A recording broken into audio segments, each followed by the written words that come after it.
चरण का मतदान, तो क्या लग रहा है अंतिम चरण में बीजेपी को कितना, पूर्वांचल में 13 सीटों पे चुना, तो क्या लग रहा है?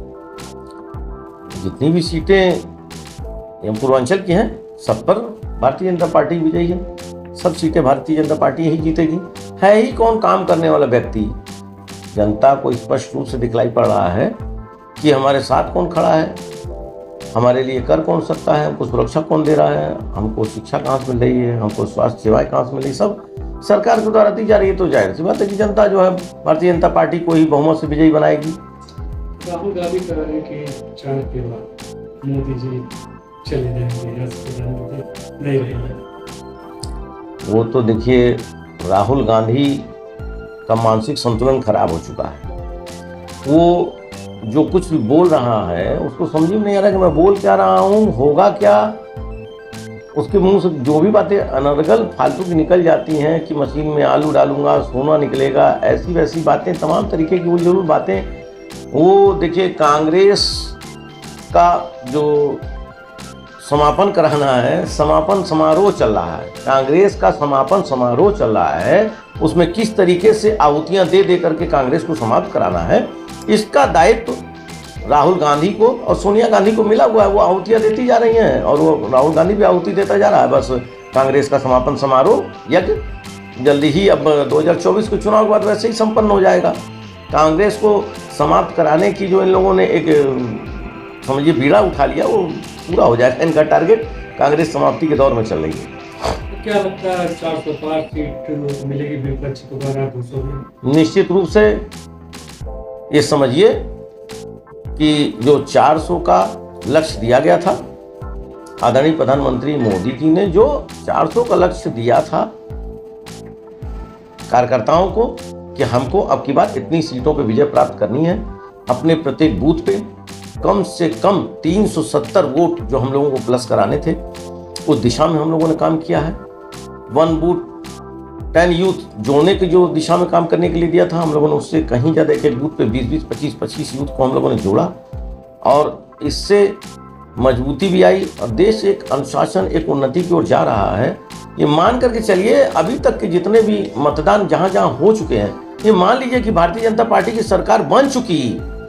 अब कल के मतदान के पश्चात वो और भी अधिक की संख्या में जाएंगे और भी अधिक सीटों की संख्या को प्राप्ति की ओर जाएंगे। उत्तर प्रदेश में आदरणीय योगी पूज्य योगी आदित्यनाथ जी के नेतृत्व में कम से कम 70 सीटों पे भारतीय जनता पार्टी निश्चित रूप से विजय प्राप्त करेगी। 80 का लक्ष्य दिया है, किंतु 70 सीटों पर निश्चित रूप से ये सत्य है कि भारतीय जनता पार्टी विजय प्राप्त करेगी और 400 का लक्ष्य जो प्रधानमंत्री जी ने दिया था उसको भी भारतीय जनता पार्टी प्राप्त करेगी।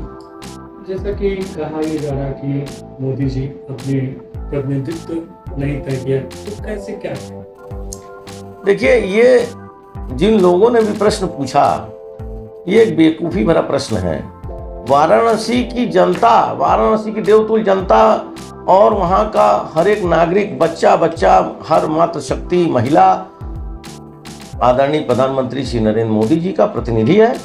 वहाँ पे किसी प्रतिनिधि को घोषित करने की क्या जरूरत है? वहाँ तो बच्चा बच्चा अपने आप को मानता है कि मैं नरेंद्र मोदी जी के लिए ही हूँ यहाँ वाराणसी में। देखा जाए प्रधानमंत्री के रोड शो के दौरान आंध्र प्रदेश में थोड़ा सा विपक्ष के लोग रुकावट पैदा किया, तो उसमें क्या? आप खुल के क्यों नहीं बोलते हैं? आप खुल के बोलिए ना। एक भ्रष्ट सरकार ममता बनर्जी की, जिसने आदरणीय प्रधानमंत्री नरेंद्र मोदी जी जो तीसरी बार प्रधानमंत्री बनने जा रहे हैं, सम्मान करना चाहिए उनका। उनके रोड शो में जो उसने लाइट कटवा करके प्रमाणित किया है, वो निश्चित रूप से उसने प्रमाणित कर दिया कि वो संविधान को नहीं मानने वाली महिला है और अपने प्रदेश को पीछे को ले जाने का काम कर रही है। अब की बार बंगाल में बहुत भारी मात्रा में भारतीय जनता पार्टी को विजय मिलेगी और बहुत जल्द ये जितने इंडी गठबंधन में जितने भ्रष्ट जुटे पड़े हैं, इन सब लोगों को इनके कर्म का दंड स्वयं ईश्वर ही देगा। अब की बार तो जानते हैं, जब बाहर निकलिए सड़क पे तो स्पष्ट रूप से सुनाई दिखाई पड़ता है जनता क्या बोल रही है। गली गली में शोर है, ये जितने भी इंडी गठबंधन वाले हैं सब चोर हैं, तो जनता खुद ही समझ चुकी है। अच्छा, आप गोरखपुर के रहने वाले, गोरखपुर की बात करें, कल मतदान होना है, तो क्या जनता से अपील करना चाहेंगे? मैं तो गोरखपुर की देवतुल्य जनता से यही प्रार्थना करना चाहता हूँ कि आज जो सुनहरा स्वर्णिम काल ये देख रहे हैं, जितनी सुरक्षा हम लोगों को अब मिल गई 2017 के बाद से, परम पूज्य योगी आदित्यनाथ जी महाराज के संरक्षण में उन्होंने जब से मुख्यमंत्री पद को संभाला, समझिए कि केवल गोरखपुर ही नहीं पूरे उत्तर प्रदेश में अनुशासन कैसे किया कायम रखा जा सकता, कैसे शासन अच्छे से किया जाता है, ये उन्होंने दिखलाया। सुरक्षा दी, हर प्रकार के नागरिकों को सम्मान दिया। तो गोरखपुर की देवतुल्य जनता अधिक से अधिक संख्या में अपने घर से निकल करके अपना एक बहुमूल्य वोट निश्चित रूप से जरूर भारतीय जनता पार्टी के जो प्रत्याशी आदरणीय सांसद श्री रविकिशन शुक्ल जी हैं, वर्तमान के सांसद पद के प्रत्याशी हैं, उनको अपना बहुमूल्य वोट जरूर देकर के विजयी बनाए, जिससे उनका गौरव भी बढ़ेगा और आने वाले समय में एक अच्छे माहौल में हम लोग रहेंगे, जिससे मालूम पड़ेगा कि हाँ वाकई में हमने अगर वोट दिया तो मेरा वोट जरूर मेरे काम आया। इंडिया गठबंधन के काजल निषाद कहती है चुनाव जनता का चुनाव, जनता चुनाव लड़ रही है। ये चुनाव सही मायने में भारत को आत्मनिर्भर बनाने का चुनाव है।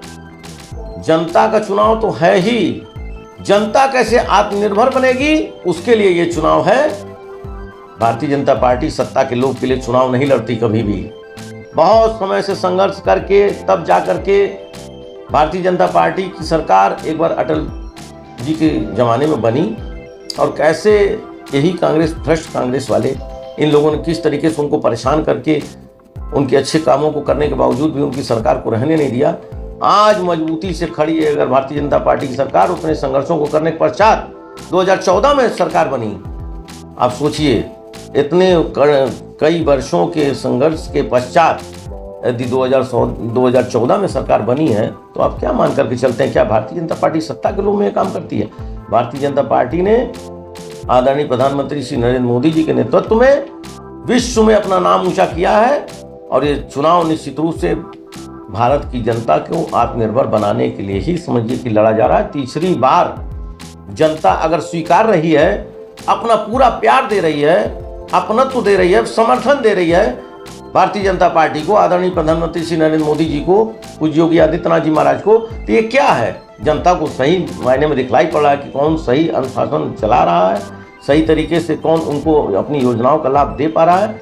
समझिए एकदम निचले स्तर पर भी यदि कोई जनता के लिए संसाधन उपलब्ध कराने हैं तो ये सरकार कराती है। दूसरी अन्य पूर्व की सरकारें कराती नहीं थी, सिर्फ उनके लिए पैसा आता था, उन्हीं के घर में तिजोरी में बंद हो जाता था। यहाँ जितनी भी योजनाएं लागू होती सब जनता तक पहुँचती है, माइक्रो लेवल पर उसकी इंक्वायरी शीर्ष नेतृत्व भी कर लेता है कि जिसके लिए जो योजना लागू की गई थी उसको मिली कि नहीं मिली, ये मैं कार्यकर्ता होने के नाते भली बात जानता हूँ। काजल साहब एक बात और कहती है कि मैं इससे गोरखपुर की बहुरिया हूँ और रविकिशन बाहरी है, अब बाहरी को यहाँ की जनता बाहर का रास्ता निकलती है। देखिए, एक बहुरूपिया की तरह कुछ भी बोल देना, एक बहुरूपिया है जो गिरगिट की तरह अपना रंग बदलता है, वो कुछ भी बोल दे उससे कोई फर्क नहीं पड़ने वाला है। स्पष्ट रूप से समझ लीजिए, 2019 में गोरखपुर की देवतुल्य जनता ने जो अपना तो जो प्रेम रविकिशन जी को दिया, उसी के अनुरूप उन्होंने जनता के बीच में रह करके सारा काम किया। इतना बड़ा एक्टर होने के बावजूद उन्होंने अपना अधिक से अधिक समय गोरखपुर की देवतुल्य जनता को दिया। ये क्या प्रमाणित करता है? यही प्रमाणित करता है ना कि एक व्यक्ति इतना बड़ा नायक एक्टर होने के बावजूद भी अपना सारा काम छोड़ करके अगर जनप्रतिनिधि बना है, जनता की सेवा के लिए बना है, तो उसी प्रेरणा के साथ वो गोरखपीठाधीश्वर की सीट पे अगर आज हैं तो समझिए कि उन्हीं के प्रतिनिधि के तौर पे हैं। और वो स्वयं कहते भी हैं कि मैं तो प्रतिनिधि हूँ, मैं आदरणीय परम पूज्य योगी आदित्यनाथ जी का गोरखपीठाधीश्वर की जो ये सीट है उसी का मैं प्रतिनिधि हूँ, मैं सांसद नहीं हूँ। कभी भी उन्होंने अपने आप को घमंड नहीं किया, प्राउड नहीं किया कि मैं एक सांसद हूँ।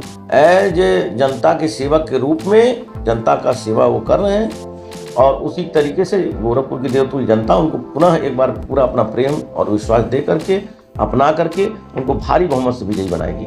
इसमें कोई बात में दम ही नहीं है। जो काजल निषाद ने कह दिया कि वो गोरखपुर से चले जाएंगे, वो गोरखपुर की बहुरिया हैं, अरे वो कहाँ से गोरखपुर की बहुरिया हो गई? हमारे आदरणीय सांसद जी यहीं पास के मामखोर गांव के निवासी हैं, और कितने गरीबी से उन्होंने अपने आप को उठा करके यहाँ तक शीर्ष तक पहुँचाया है।